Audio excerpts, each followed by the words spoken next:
Convida ao palco a nossa querida Carolina Cavanhague. Por favor, música, palmas para a nossa convidada, fundadora e CEO da Fin4T, que vai abordar como as finanças estão definindo o conceito de lucro, integrando o retorno financeiro com impacto social. Francisco Costa. Por favor, palmas para a Carolina. Francisco Costa, diretor de mercado, a ICEP Portugal Global, vai nos trazer o que muda nas relações econômicas entre Brasil e Portugal no contexto do Acordo Mercosul e União Europeia para as pequenas e médias empresas. Palmas, por favor, obrigada. Fernanda Presídio, presidente da Luminate Solutions, convida a reflexão como a tecnologia pode ajudar as relações humanas nas empresas. Obrigada, Fernanda. Ana Minuto, mestre em diversidade, que traz a reflexão, palmas para a nossa convidada, de como as plataformas digitais podem ser melhor utilizadas para a inclusão, diversidade e equidade nas empresas. E para mediar este painel que promete, a querida embaixadora Master, Stefanelli, para conduzir esse painel que terá duração de 45 minutos. Obrigada, Stephens. Agora é com você.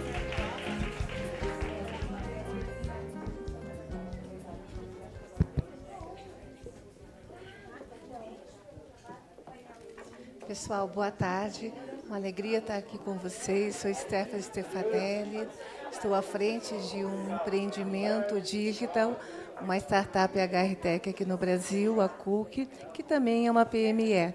Então, nós temos aqui 4 ilustres convidados, né, que vamos, então, com eles discutir o impacto das PMEs, das pequenas empresas, tanto no cenário Brasil, como também representado pelo Francisco, um pouquinho do impacto de PMEs em Portugal.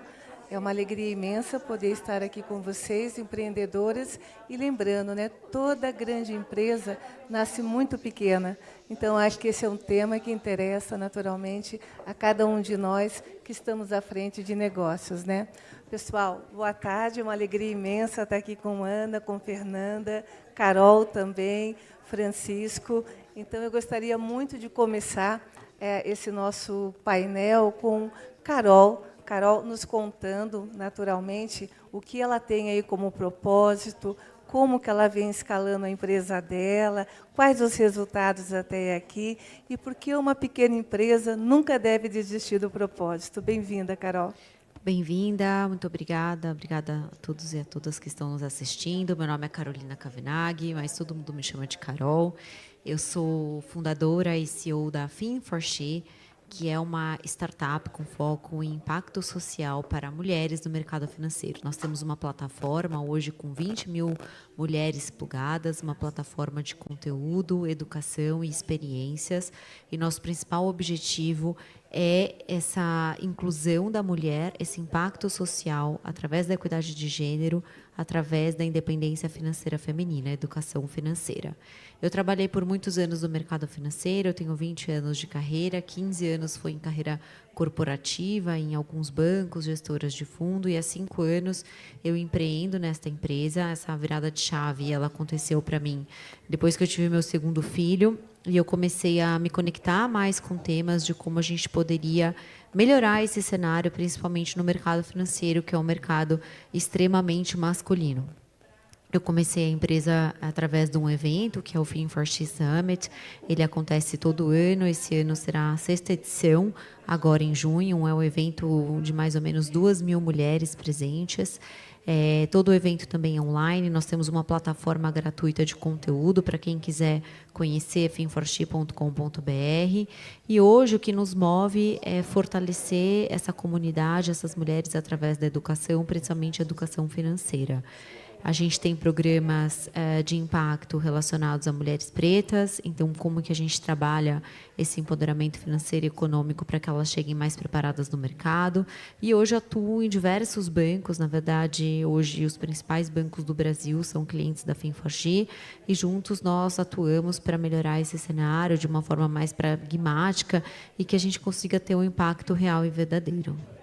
Muito bem, muito bem. Quando nós falamos em impacto social, né, é uma coisa aí que todo pequeno negócio tem esse propósito em si, de mudar realidades, né? Então, já vejo uma maturidade no teu negócio, 5 anos aí, 20 mil, né, usuários dentro da plataforma. Dentro desse percurso todo seu, qual você acredita ter sido o seu melhor case, teu melhor resultado até aqui? Eu acho que são alguns, né? Eu vou tentar trazer um case aqui que é mais relacionado a impacto social.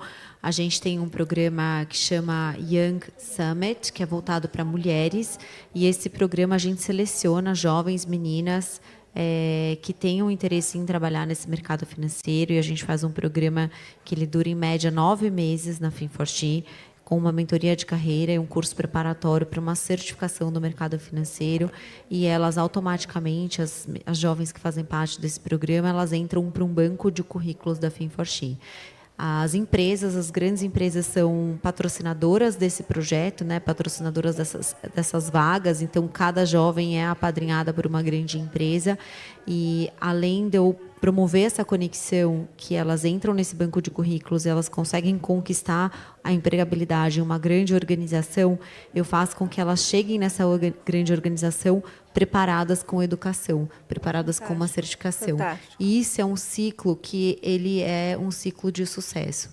Porque não adianta nada, eu acho que isso foram algumas caminhadas que eu tive ao longo da minha empresa, que eu promovia muito essa conexão, né? As empresas faziam essa busca nesse nosso banco de talentos para contratar, mas muitas vezes a gente percebia que essas jovens não permaneciam nesses empregos, ou muitas vezes as empresas nos falavam, os currículos não são tão aderentes, existia uma dificuldade de dar continuidade. Fazer impacto social não é uma coisa tão simples. Muitas vezes a gente acha que as soluções que funcionam no dia a dia das empresas podem funcionar quando a gente vem falar de um programa de impacto. E a gente percebeu que não, que era preciso fortalecer essas jovens. Muitas vezes a própria certificação ela fortalece a autoestima dessa jovem que já chega mais fortalecida para uma entrevista, mais fortalecida no mercado de trabalho. E assim as relações foram mais duradouras e a gente conseguiu fazer uma transformação de fato, e a gente vem ano a ano conseguindo promover um impacto ainda maior. Fomos começando de forma devagar e hoje esse programa é um grande case de sucesso. Muito bem. E aí vamos aproveitar também essa experiência incrível tua em tecnologia, né? Mulheres em tecnologia, né? Você observa que, quando nós falamos, em nosso tempo hoje, sobre tecnologias, ferramentas, softwares, plataformas, parece que está muito distante de um novo negócio, né? Mas como você encara a importância do impacto de ferramentas num negócio que não seja, por exemplo, uma startup, né? Uma importância de ferramentar para uma escalabilidade mais ágil de qualquer nicho de negócio? Eu acho que hoje é impossível a gente não falar, né, de tecnologia, de inteligência artificial em absolutamente tudo que a gente faz. Inclusive, como que a gente vai interagir, vai receber essas novas gerações dentro da nossa empresa. Eu acabei de retornar de um festival, de um evento de inovação em Austin. Eu estava lá agora essa semana, cheguei ontem. E absolutamente tudo é relacionado a isso, né? Inclusive outras tecnologias, computação quântica, o negócio é muito rápido, evolui muito rápido. Mas eu acho que uma mensagem muito importante é que a inteligência artificial, a tecnologia, ela não existe sem as nossas competências humanas. Nós precisamos dos humanos, né? Tanto para fazer a tecnologia, para controlar isso. Então, é algo que vai andar junto, eu acho que a gente tem que pensar.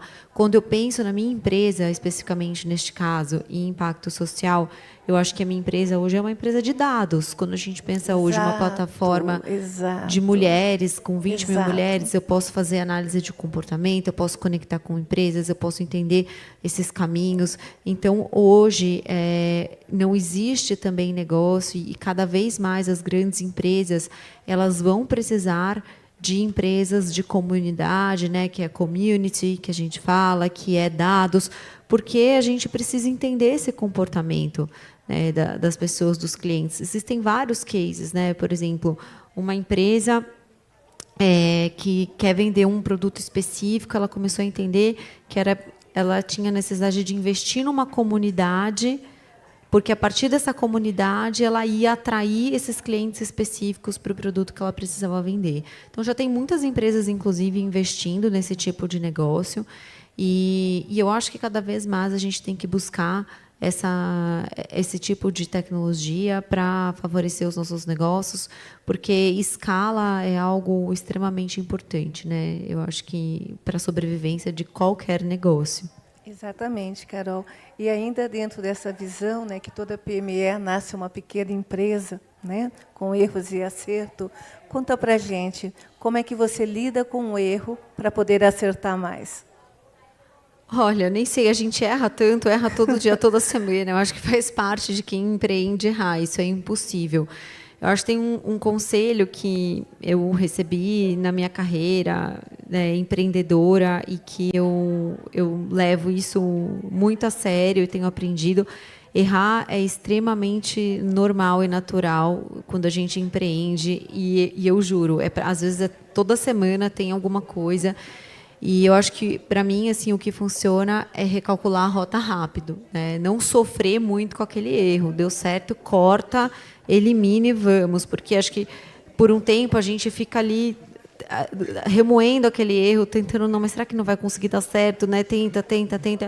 E ali você já entendeu que errou, assume o erro, recalcula a rota e vai. Né, não demora. Eu acho que a gente tem que ter, como empreendedora, aqui falando para outras mulheres empreendedoras, essa capacidade de recalcular a rota. E a gente vive hoje um mundo extremamente dinâmico e rápido. Uma das maiores competências do líder, do empreendedor, é a adaptabilidade. Porque uma solução que funcionou a semana passada pode não funcionar mais daqui 2 meses. Né? Então, eu acho que a gente tem que ter essa capacidade de não sofrer, levanta a cabeça, história para contar, né, passa aquela régua e vai, porque quanto mais rápido a gente reagir, menor é o estrago. Muito bem. Meninas, a Carol deixa aqui para nós, né, um recado importante, que dados não é proeminente apenas de startups, mas de qualquer negócio que comece e que queira ter uma sustentabilidade, né? Então, fique isso muito forte no radar de todos nós que estamos em vários nichos de segmentos e não necessariamente somos uma empresa, né, startup. Mas, como disse Carol, acho que toda empresa deve ser uma empresa de dados, né, Carol? E muito obrigada, Carol. E outro dado importante que nos reúne aqui é essa importância de que o clube, né, a partir aí desse grande movimento de nossa presidente, nesses 5 anos, que cada vez traz maturidade, é essa visão do empreendedorismo global, que nós podemos atravessar fronteiras e levar nossos produtos, nossas soluções para outros mercados, né? Então, isso é sempre uma provocação incrível dentro do clube, a gente atravessar fronteiras. E eu tenho aqui, então, conosco o Francisco, que vem aqui nos contar um pouco, né, Francisco Costa, sobre essa importância de pontes, especialmente com Portugal, né, um país irmão, onde naturalmente ele trafega hoje quase como um grande brasileiro também, por que não, né? Mas vem nos contar do êxito, da oportunidade de negócios se tornarem globais. Boa tarde, obrigada por ter você aqui. Bem, boa tarde, obrigado. Eu confesso que eu sou um corpo meio estranho aqui, não é? Obviamente ser homem, naturalmente. O facto de falar em português de Portugal também, mas aí a Rijarda, muito obrigado, acautelou chamar o Pedro antes, então já facilitou para vocês. Mas sobretudo porque eu sou o representante do governo, ok? Eu trabalho para a Agência de Investimento e Comércio Externo de Portugal, que seria a entidade homóloga da Apex, que também está aqui apoiando e patrocinando este evento. Nós temos 2 grandes missões. Uma, e que ambas convergem para a internacionalização da economia portuguesa. Uma diz respeito a tudo o que é fomentar exportação, presença de bens, serviços, empresas portuguesas no estrangeiro. Da mesma forma que eu estou aqui em São Paulo, tenho colegas meus em 50 outros mercados, trabalhando diretamente com embaixadas, com consulados, com entidades, organismos, associações empresariais portuguesas, para fazer esse destacar, promover e conseguir que Portugal, cada vez mais, as nossas empresas, vendam os seus serviços, se integrem, gerem oportunidades de negócio, aumento de renda e emprego. Sentido inverso, nós fazemos muito captação de investimento, de maneira proativa, de maneira reativa, trabalhando com as empresas internacionais e apresentando as vantagens competitivas de Portugal, porque é que elas devem apostar no nosso país, porque é que elas devem olhar para Portugal como uma boa porta de entrada para o mercado europeu. Eu acho que talvez tenha sido aí um pouquinho o ângulo pelo qual a Rijarda, além de uma boa relação que nós temos e ser sempre muito importante nós destacarmos aqui o trabalho fantástico que ela tem, que ela faz em Portugal, acho que esse é um pouquinho o ângulo aqui que eu acredito que possa ser relevante para o clube. Porque, e aí eu tenho que fazer mesmo um exercício de meia-culpa em comparação com a própria Apex, porque eu estava pensando, ok, o que é que eu vou trazer aqui relevante para esta palestra, além de ser só um membro do governo, de me colocar à disposição depois para conversarmos um pouquinho sobre cases e de que forma é que nós podemos ajudar quem estiver buscando se internacionalizar e para Portugal. Por exemplo, a Apex tem vários programas de formação e capacitação de liderança feminina, inclusivamente na Web Summit agora que se realizou em Lisboa, foram vários os projetos liderados por mulheres embarcados pela Apex e esse viés é muito claro no trabalho. Nós não temos isso, sendo muito honesto, sendo muito sincero, é uma pauta que nós, enquanto agência, ainda não trabalhamos. Obviamente nós fazemos muito capacitação de PMEs, que está aqui no centro desta discussão e deste painel. Nós trabalhamos muito para formar as empresas portuguesas que querem exportar. Nós temos uma academia própria que partilha conteúdo com as empresas para as preparar, para as precaver e evitar em toda a jornada de internacionalização que elas tenham algum tipo de insucesso, mas focado, dirigido exclusivamente para mulheres, nós não temos isso. Então eu acho que é precisamente aí que se encontra uma grande janela de oportunidade para trabalhar com o clube, porque a rede da Rijarda, enquanto pessoa física, mas pessoa jurídica do clube é gigante, através de todas vós e através dos vários embaixadores, e acho que sinceramente há aqui um movimento crescente, até decorrente da presença brasileira em Portugal. Nós hoje, a maior comunidade estrangeira a residir em Portugal é a comunidade brasileira. Oficialmente nós falamos de quase 700 mil pessoas, mas acreditamos que é muito mais do que isso, está perto da casa de 1 milhão de pessoas, o que para um país com 10 milhões de pessoas é muito significativo. É muito relevante. E, portanto, todo este tipo de movimentos, toda esta visão empreendedora que o clube tem, que o DNA feminino tem, eu acho que também pode ajudar muito a quem entidades governamentais como a nossa comecem a entender que é necessário também, além de capacitar de maneira geral as empresas, quiçá ajudar a impulsionar um pouquinho lideranças femininas. Femininas, claro. Naturalmente, você percebe que o Brasil é um país empreendedor, né? Absolutamente. Demanda-se aí também uma força do feminino no empreendedorismo. Conta para a gente como é que está Portugal nisso, como é que estão as mulheres empreendedoras, também estão com esse levante tão fantástico como as brasileiras? Eu acho que, enfim, sem estabelecer aqui grandes comparações, é difícil acompanhar o vosso ritmo. Isso acho que é notório. Não precisa ser a galera do Ceará. Qualquer estado tem aqui uma velocidade um pouquinho diferente daquela que temos em Portugal, mas precisamente pegando o gancho do que mencionei antes, acho que esta maior penetração da comunidade brasileira em Portugal vai ajudar, sem dúvida nenhuma, a fomentar. Tem impactado. Mas ainda assim, e observando aqui do viés mais, por exemplo, tecnológico, nós hoje em dia, em Portugal, aliás, permita-me só um passo atrás, porque focando aqui em PMEs, obviamente que, tal como acontece no Brasil, também em Portugal, cerca de 90% do tecido empresarial português são PMEs. E nós até temos uma metodologia, uma escala do que é uma pequena ou uma média empresa distinta do Brasil e, portanto, uma média empresa em Portugal é uma empresa que vai ter até 50 trabalhadores, que é pouquíssimo, obviamente, à escala brasileira. Então, naturalmente, 90% das empresas em Portugal se inserem nesse grupo. Dito isto, hoje em dia, uma das grandes diferenciações que Portugal tem em termos de oferta é aquilo que as nossas startups, e muito curioso, muito interessante o caso que a Carol mencionou, sobretudo no setor financeiro, nós temos hoje em dia um posicionamento muito inovador e uma componente muito forte e de elevada intensidade tecnológica, de pesquisa e desenvolvimento, ancorada pelas startups. E aí, curiosamente, é um dos setores onde nós observamos maior liderança feminina.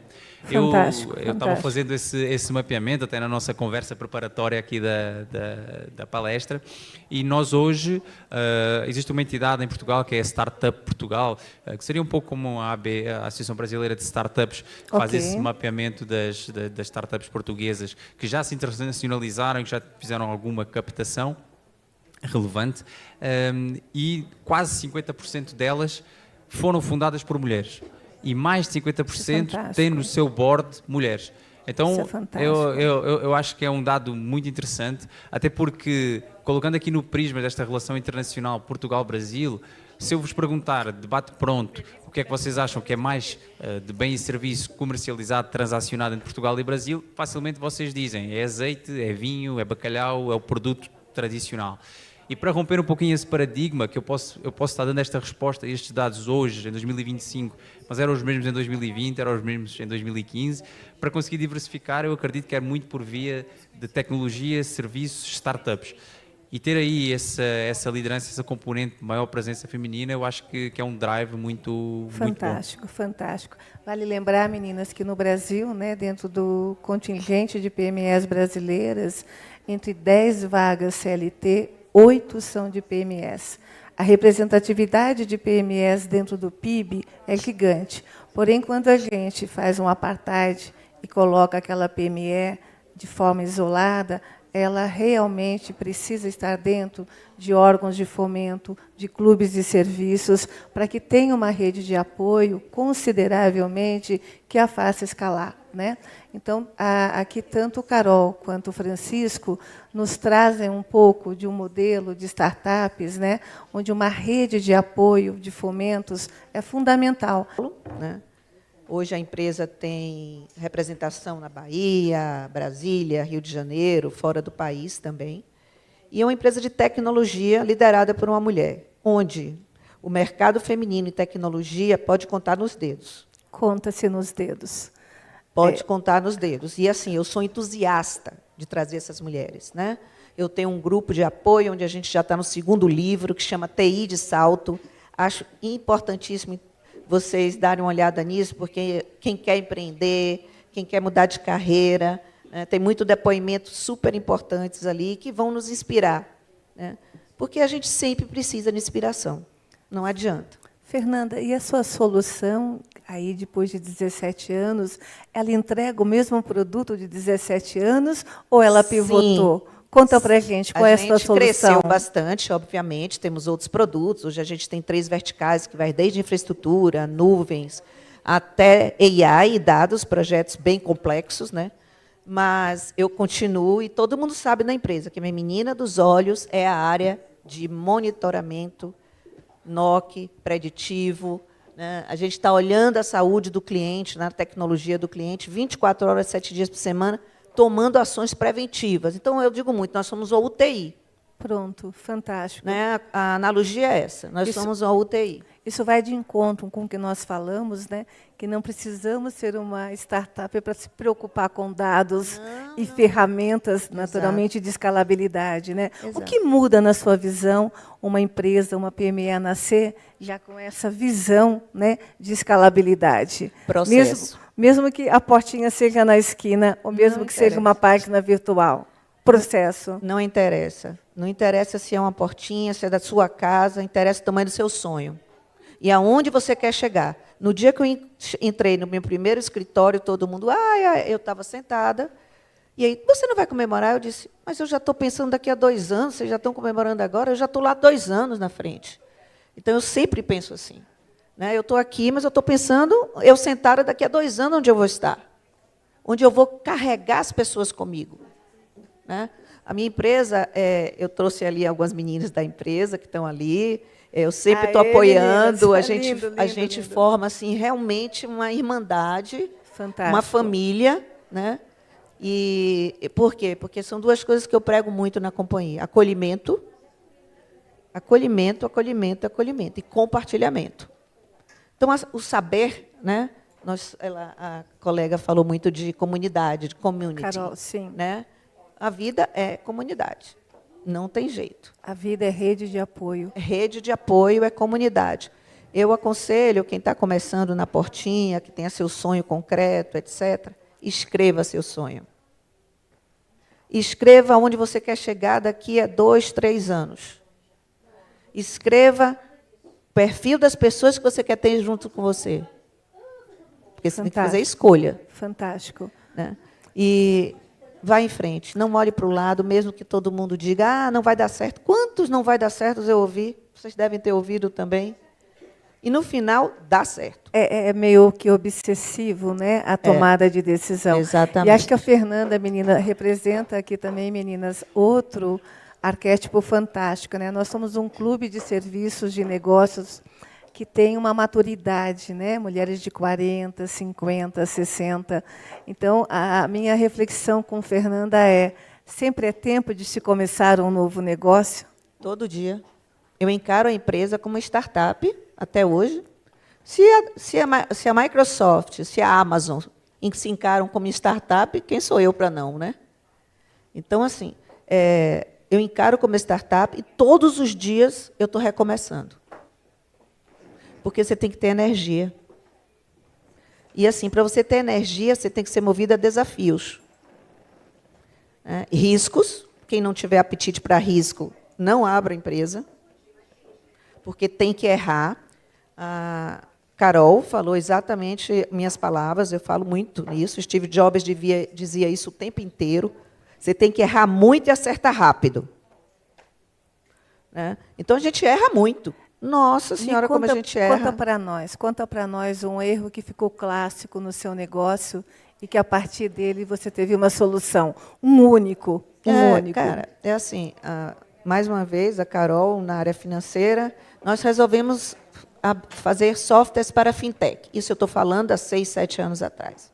Okay. Software para fintech. Conseguimos os clientes, fizemos grandes projetos. No meio para o fim, eu disse, poxa, eu não sou banco, eu não entendo nada na área financeira, já gastei milhões. Quando é que eu vou ter esse retorno? Eu vou ter que ter um analista da área financeira, eu vou ter que ter um planejamento, eu vou ter que ter... Quanto custa isso? Aonde eu quero chegar com isso? A decisão que eu tomei foi, encerra, guarda o backup, um dia eu vou pensar nisso. Fantástico. Mas não me arrependo, nem um minuto de ter feito. Nem um minuto. Porque eu conheci um mercado que eu não conhecia, conheci novas pessoas, e hoje eu tenho clientes que estão comigo até hoje, daquela época. Porque eu fui sincera. Eu disse, gente, eu não entendo disso.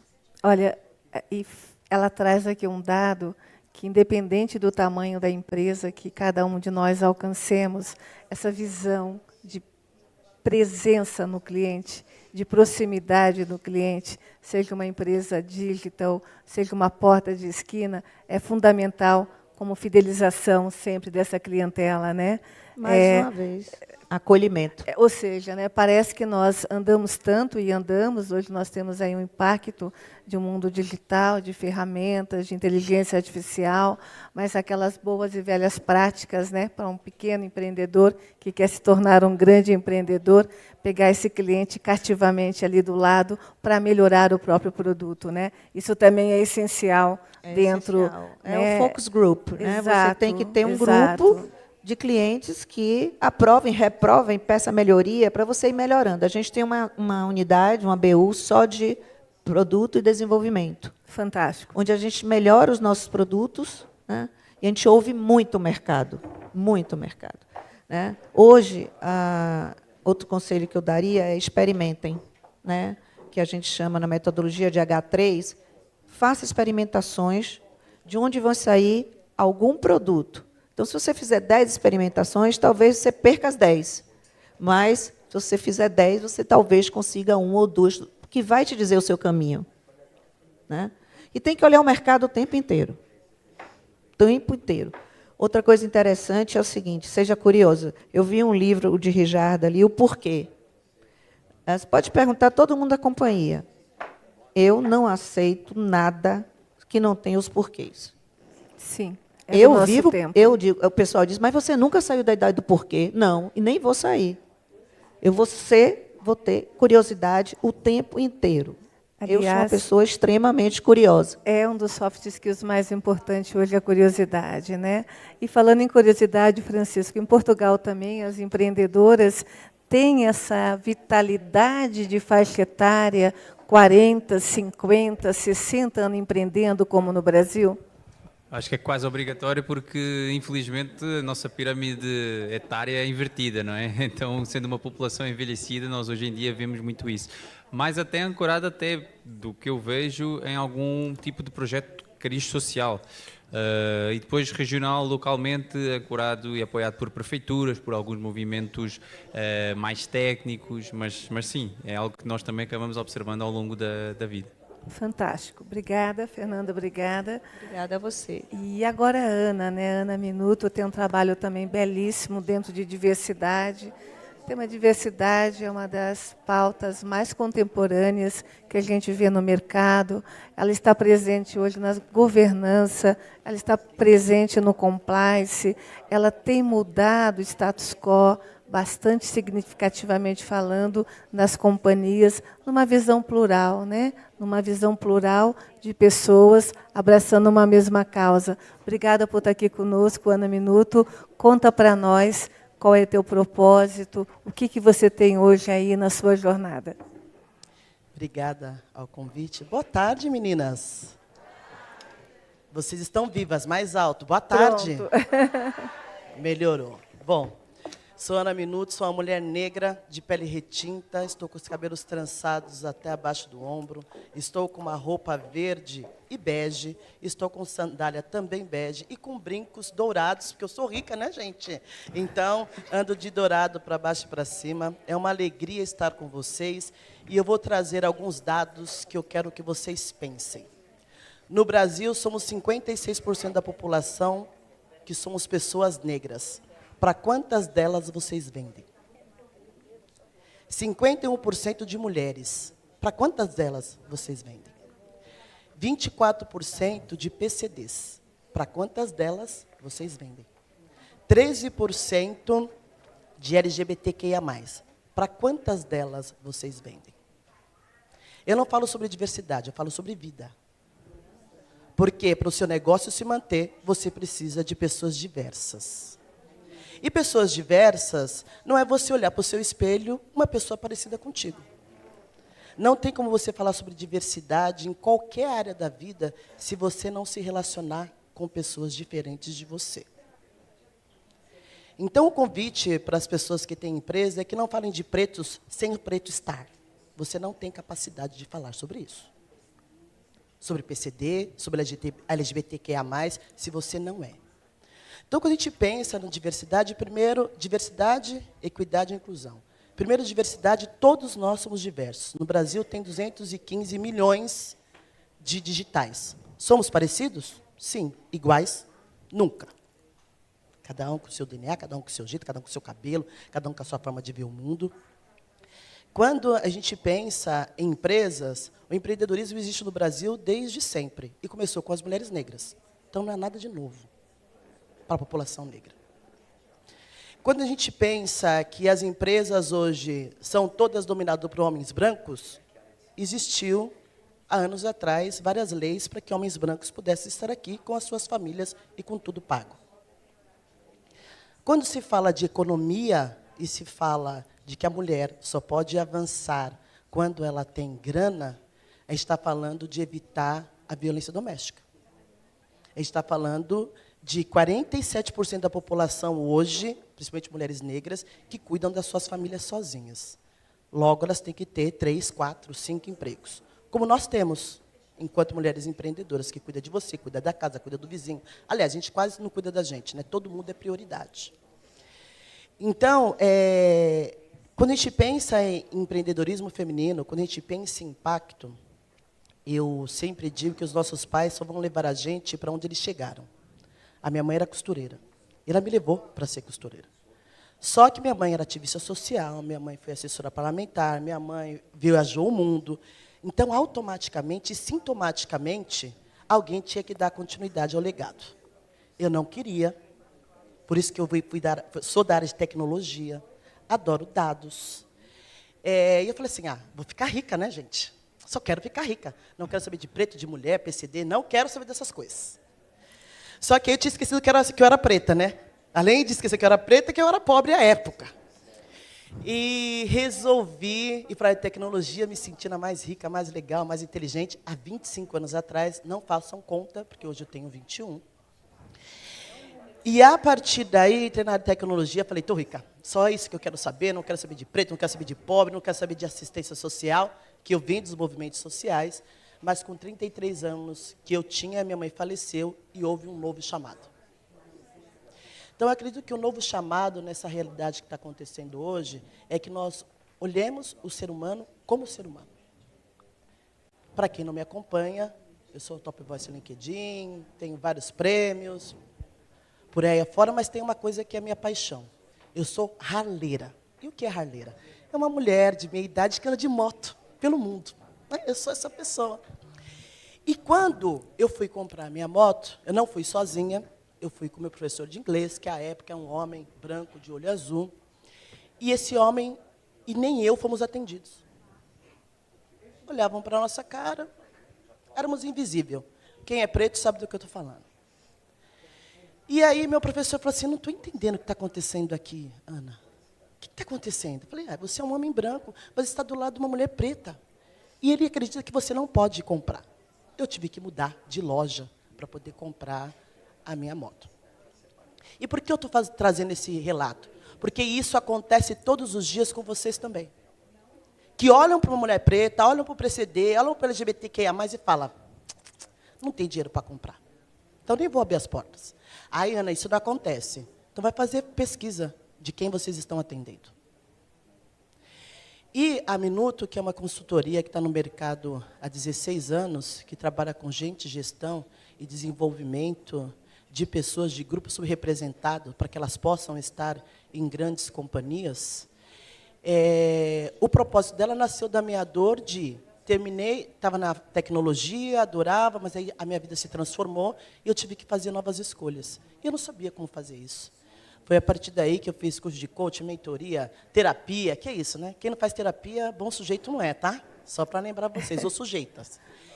E aí, a partir daí, a Minuto surgiu, então hoje a Minuto já atendeu mais de 400 empresas, grandes empresas, já atingiu mais de 7 milhões de pessoas em 20 países diferentes.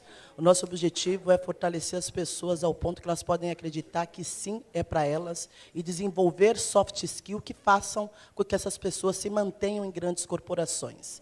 Porque é muito desafiador você ser o único numa sala. É muito desafiador eu entrar numa loja e ainda ser seguida. É muito desafiador eu entrar numa loja e não ser atendida. Nossa, Ana, acontece isso? Vai conversar com pessoas pretas. Ana, dentro desse aspecto, né, que você traz ainda desse cenário contraditório, nós temos hoje uma nova cultura. Ela é muito inclusiva, né? Ela busca caminhos a partir da força da sua consultoria e de tantas no Brasil para mitigar essa exclusão natural, entre aspas, né? Tu vê que o cenário realmente, verdadeiramente, tem mudado. As empresas hoje, quando falamos de mercado inclusivo, e esse levante fantástico de Consultorias Brasil, trabalhando o DEI, há uma realidade sendo transformada nas empresas com essa visão de geracional e plural dentro delas? Ou ainda é só um discurso aqui fora, ou já temos, de fato, uma cultura permeada para que isso seja suavemente, politicamente, não mais incorreto? Bom, eu gosto de história, né? E a gente vê que, durante a história, a gente vai e volta. A gente acredita que avançou muito, mas daqui a pouco vem alguém e fala, não quero mais isso, não. Isso é coisa de preta, de mulher, de PCD, não quero, sai. Então, essa é uma realidade do mundo, porque as pessoas têm dificuldade de lidar com o diferente.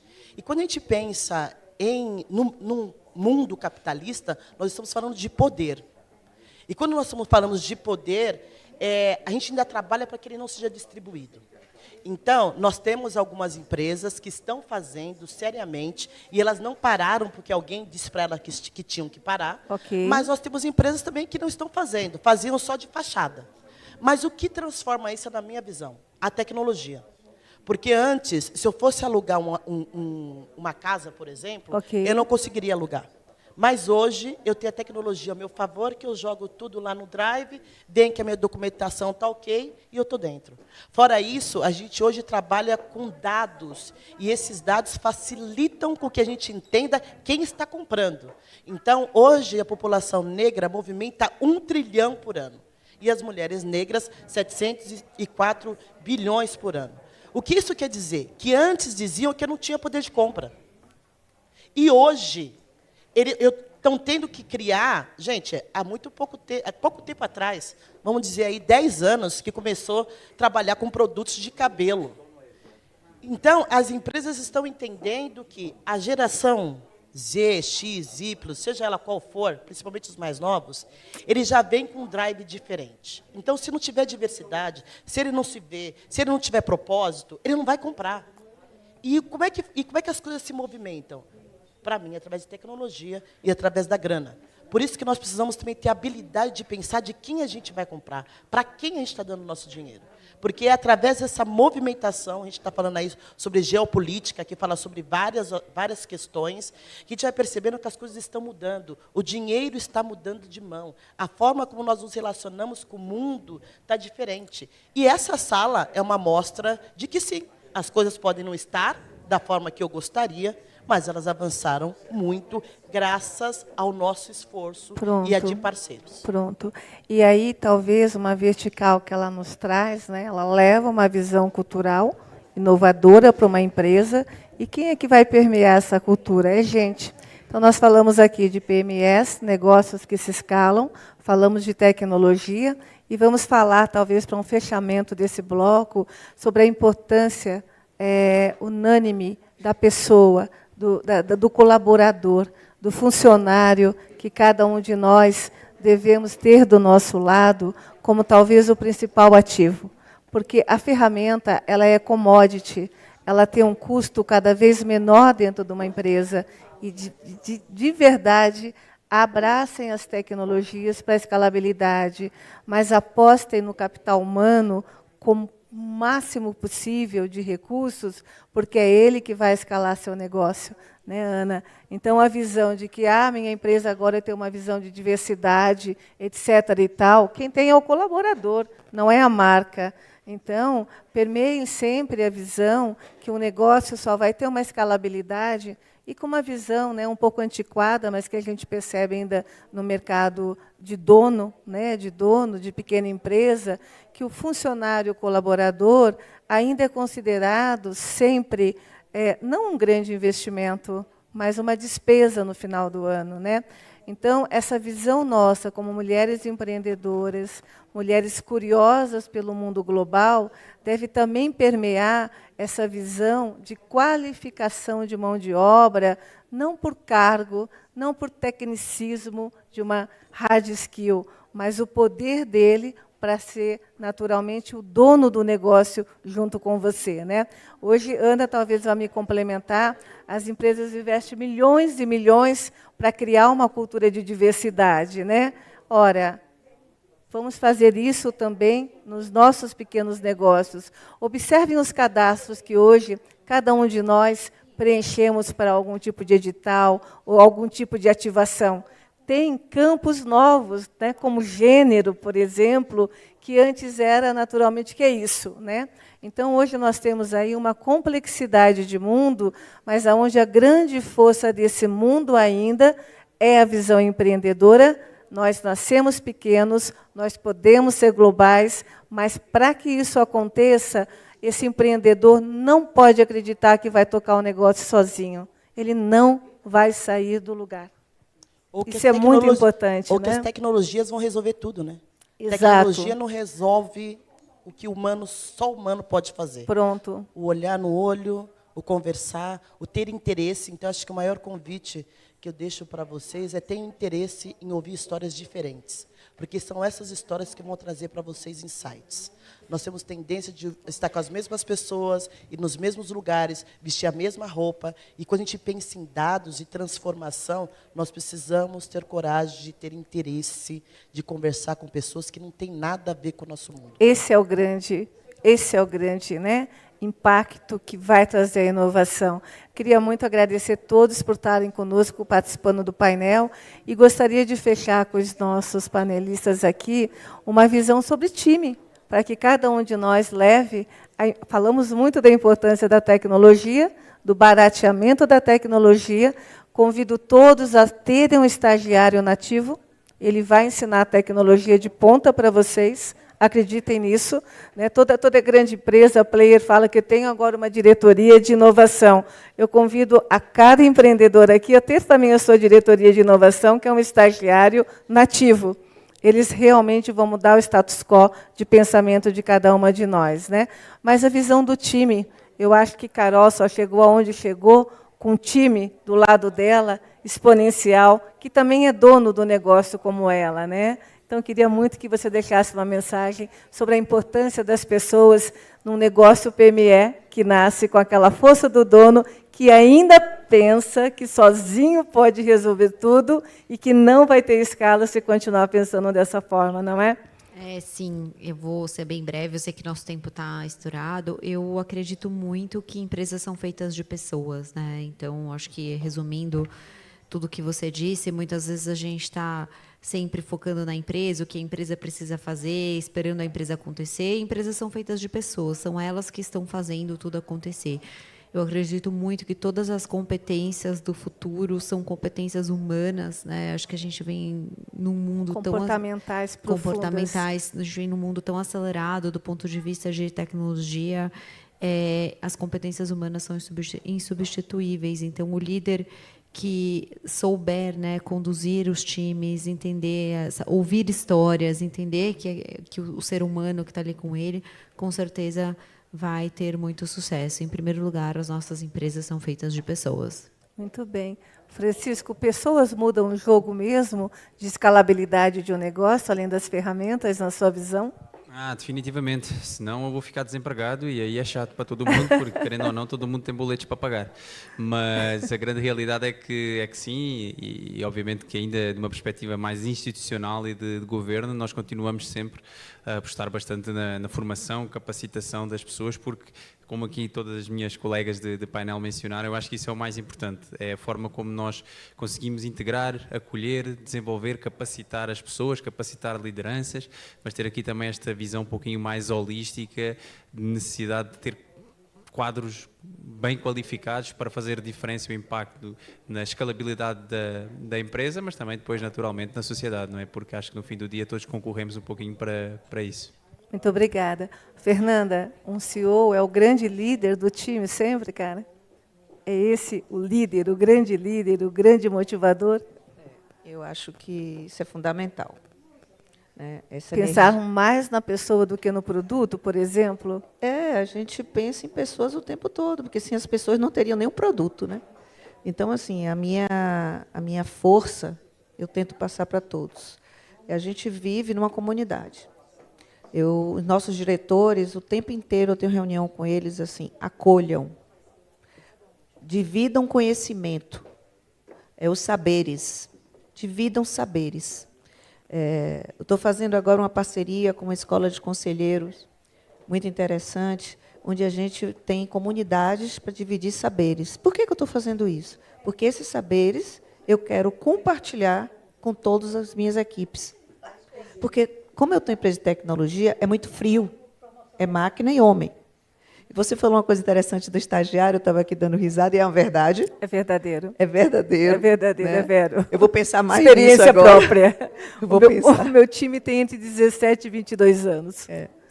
Eu vou pensar mais nisso. Em estagiário nativo, adorei a expressão.